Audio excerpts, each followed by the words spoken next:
নমস্কার, শুভ সন্ধ্যায়।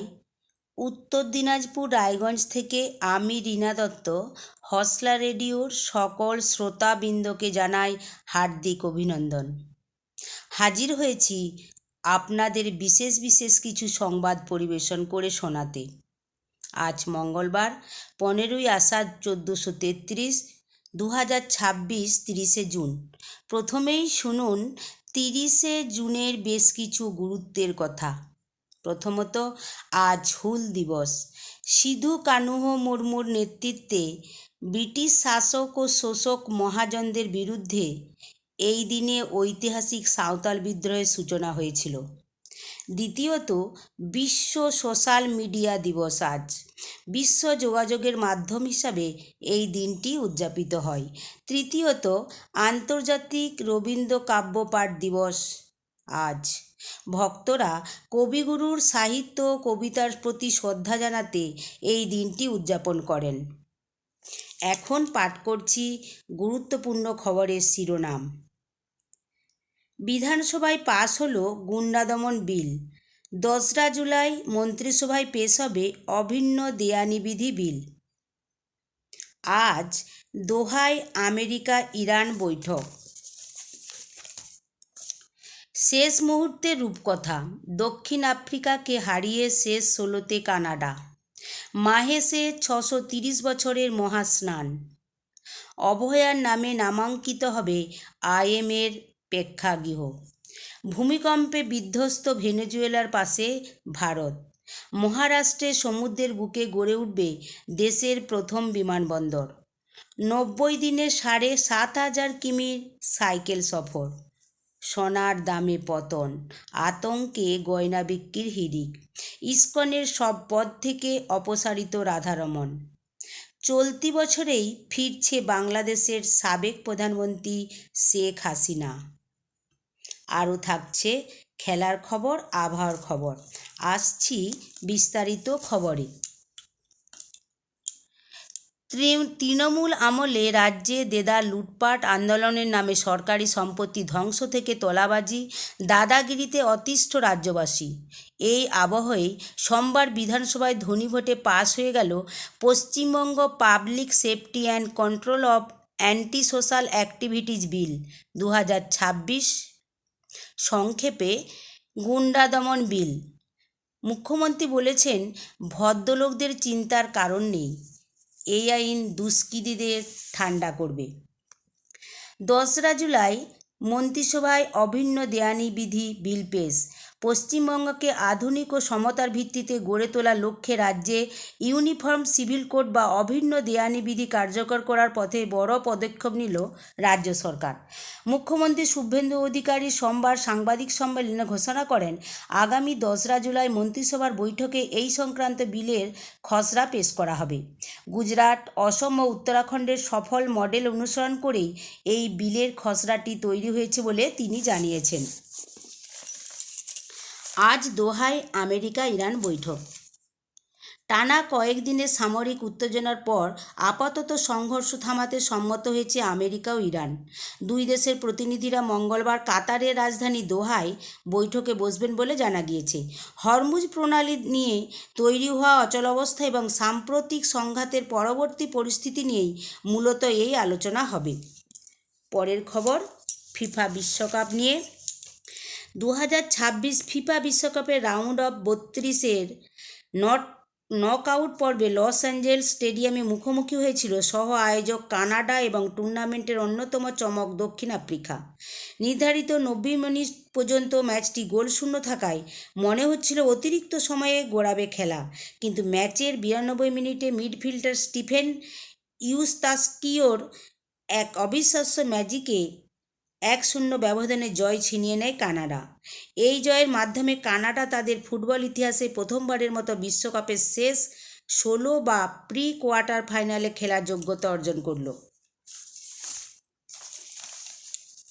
আসছি পরের খবরে। মাহেশে 630 বছরের অমলিন ঐতিহ্যে মহাস্নান। ভক্ত সমাগমে জমজমাট, রথযাত্রার কাউন্টডাউন শুরু।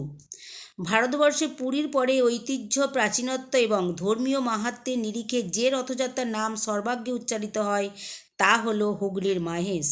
প্রায় 6.5 শতকের এই ঐতিহ্যের ধারাবাহিকতায় সোমবার ধর্মীয় আচার, বৈদিক মন্ত্রোচ্চারণ এবং ভক্তির আবহে পালিত হল মাহেশের ঐতিহাসিক 630তম স্নানযাত্রা উৎসব। এই স্নানযাত্রার মধ্য দিয়ে আনুষ্ঠানিকভাবে শুরু হলো বহুল প্রতীক্ষিত মাহেশ রথযাত্রার উৎসব পর্ব। পরের খবর, অভয়ার নামে নামাঙ্কিত হবে আইএমএর প্রেক্ষাগৃহ। দেশের অ্যালোপ্যাথিক চিকিৎসকদের বৃহত্তম সংগঠন আইএমএর রাজ্য শাখার সদর দপ্তরের প্রেক্ষাগৃহের নাম হবে অভয়ার নামে। আরজি করে নিগৃহীতা খুন হওয়া তরুণী চিকিৎসক অভয়ার স্মৃতিকে সম্মান জানাতে এই সিদ্ধান্ত নিয়েছে আইএমএ। 1 জুলাই ডক্টর বিধানচন্দ্র রায়ের জন্মদিনে জাতীয় চিকিৎসক দিবসে আনুষ্ঠানিকভাবে ওই নামকরণ হবে।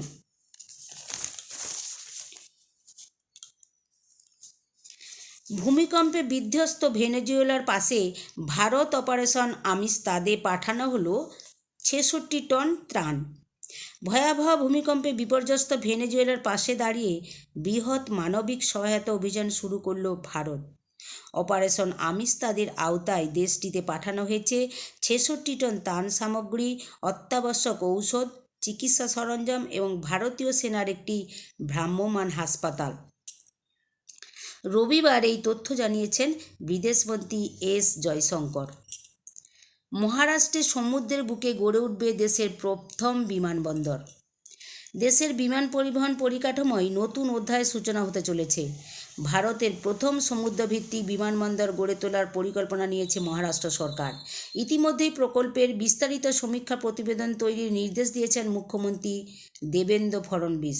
পাশাপাশি বিমানবন্দরের সঙ্গে সরাসরি যোগাযোগ গড়ে তুলতে উত্তর ভিরাট সমুদ্র সেতু সম্প্রসারণের সম্ভাবনাও খতিয়ে দেখা হচ্ছে। প্রস্তাবিত বিমানবন্দরটি পালঘর জেলার কোরে সমুদ্র সৈকতের কাছে গড়ে তোলার পরিকল্পনা রয়েছে। বছরে প্রায় 9 কোটি যাত্রী পরিষেবা দেওয়ার লক্ষ্য নিয়ে এই বিমানবন্দর নির্মাণের ভাবনা নেওয়া হয়েছে। এটি শুধু একটি নতুন বিমানবন্দরই নয়, বরং বৃহত্তর পরিকাঠামো উন্নয়ন পরিকল্পনার অন্যতম গুরুত্বপূর্ণ অংশ বলে মনে করা হচ্ছে। এর পরের খবর, বিশ্ববাজারে সোনার দামে পতন, আতঙ্কে পুরনো গয়না বিক্রির হিড়িক। বছরের শুরুতে একের পর এক রেকর্ড গড়েছিল সোনার দাম, কিন্তু সেই ঊর্ধ্বমুখী যাত্রায় এখন স্পষ্ট ভাটা। গত কয়েক সপ্তাহে ধারাবাহিকভাবে দাম কমতে শুরু করেছে। বাজারে নতুন আতঙ্কে দেখা দিয়েছে, ভবিষ্যতের দাম আরও নেমে যেতে পারে। এই আশঙ্কায় বহু মানুষ পুরানো সোনার গয়না বিক্রি করে দিচ্ছেন। সোমবার প্রতি 10 গ্রাম সোনার দাম প্রায় 1,45,810 টাকায় নেমে এসেছে, যা সর্বোচ্চ দামের তুলনায় অনেকটাই কম। এই পরিস্থিতিতে অনেকেরই ধারণা আরও দাম কমলে পুরনো গয়না বিক্রি করে আগের মতো মূল্য পাওয়া যাবে না। সেই কারণেই গত কয়েক মাসে পুরনো সোনা বিক্রির প্রবণতা উল্লেখযোগ্যভাবে বেড়েছে।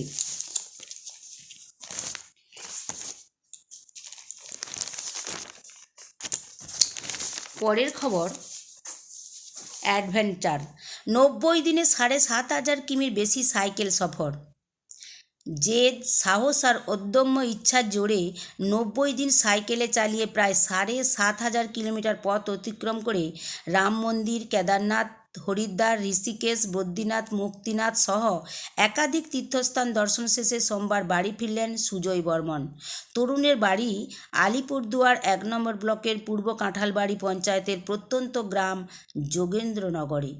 দীর্ঘ ও দুর্গম পথের কথা ভেবে মা, বাবা সহ পরিবারের সদস্যরা তাকে অনেক বোঝানোর চেষ্টা করেছিলেন, কিন্তু নিজের ইচ্ছাশক্তি ও দৃঢ় মনোবলকে সঙ্গী করে যাত্রা শুরু করেন তিনি।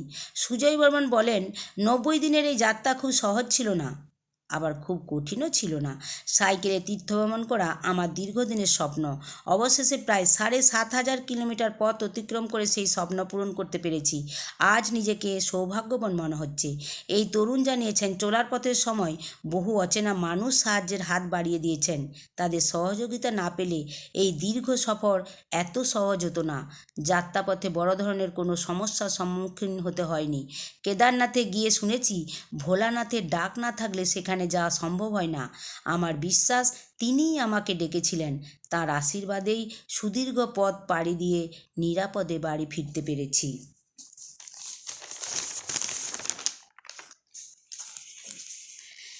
ইসকনের সব পদ থেকে অপসারিত রাধারমণ।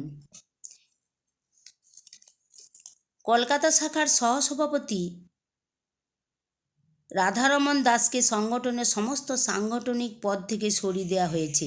রবিবার বিকেলে নিজেই এক্স হ্যান্ডেলে পোস্ট করে এই বড় খবরটি জানিয়েছেন রাধারমণ দাস।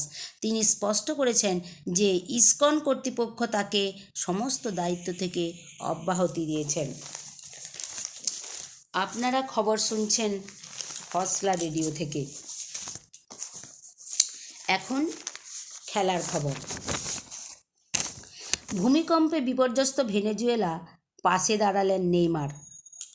মাত্র 39 সেকেন্ডের ব্যবধানে পরপর দুটি ভূমিকম্প। এর জেরে ভয়াবহ বিপর্যয়ের মুখে পড়েছে ভেনেজুয়েলা। দেশটির রাজধানী কারাকাস সহ বিস্তীর্ণ অঞ্চল ধ্বংসস্তূপে পরিণত হয়েছে। এবার ভেনেজুয়েলাকে আর্থিক সাহায্য করলেন ব্রাজিলের পোস্টার বয় নেইমার জুনিয়র। এই বিপর্যয়ের সময় ভেনেজুয়েলার মানুষের পাশে দাঁড়িয়েছেন ব্রাজিলের ফুটবল তারকা নেইমার। তিনি উদ্ধার ও ত্রাণ কার্যক্রমের জন্য $2,50,000 মার্কিন অনুদান দিয়েছেন, যা ভারতীয় মুদ্রায় $2,35,00,000 বেশি। স্থানীয় প্রশাসন জানিয়েছে এই অর্থ ক্ষতিগ্রস্ত মানুষের খাদ্য, পানীয় জল, ঔষধ, চিকিৎসা সামগ্রী এবং অস্থায়ী আশ্রয়কেন্দ্র নির্মাণে ব্যয় করা হবে। অনুদান দেওয়ার পাশাপাশি এক আবেগঘন বার্তায় নেইমার বলেন, ভেনেজুয়েলার মানুষের জন্য আমার হৃদয় কাঁদছে। আমি আশা করি এই সামান্য সহায়তা ক্ষতিগ্রস্ত পরিবারগুলোর জন্য কিছুটা হলেও শক্তি ও স্বস্তি বয়ে আনবে। পরের খবর। অলিম্পিকে ছাড়পত্র পেল ভারতীয় মহিলা ক্রিকেট দল। দীর্ঘ 128 বছর পর ফের ক্রিকেটের প্রত্যাবর্তন হতে চলেছে অলিম্পিকে। টি-20 ফরম্যাটে অনুষ্ঠিত হবে এই প্রতিযোগিতা, যেখানে পুরুষ ও মহিলা উভয় বিভাগে অংশ নেবে 6টি করে দেশ। ক্রিকেটের সর্বোচ্চ নিয়ামক সংস্থা আইসিসি এবং আন্তর্জাতিক অলিম্পিক কমিটি যৌথভাবে অলিম্পিকে ক্রিকেটের যোগ্যতা অর্জনের নিয়ম প্রকাশ করেছে। সেই ঘোষণার পরই ভারতীয় মহিলা ক্রিকেট দলের জন্য এসেছে সুখবর। চলতি টি-20 বিশ্বকাপ থেকে বিদায়ের পরই 2028 সালে লস অ্যাঞ্জেলস অলিম্পিকে অংশগ্রহণ নিশ্চিত করেছে হরমনপ্রীত কৌরের নেতৃত্বাধীন দল।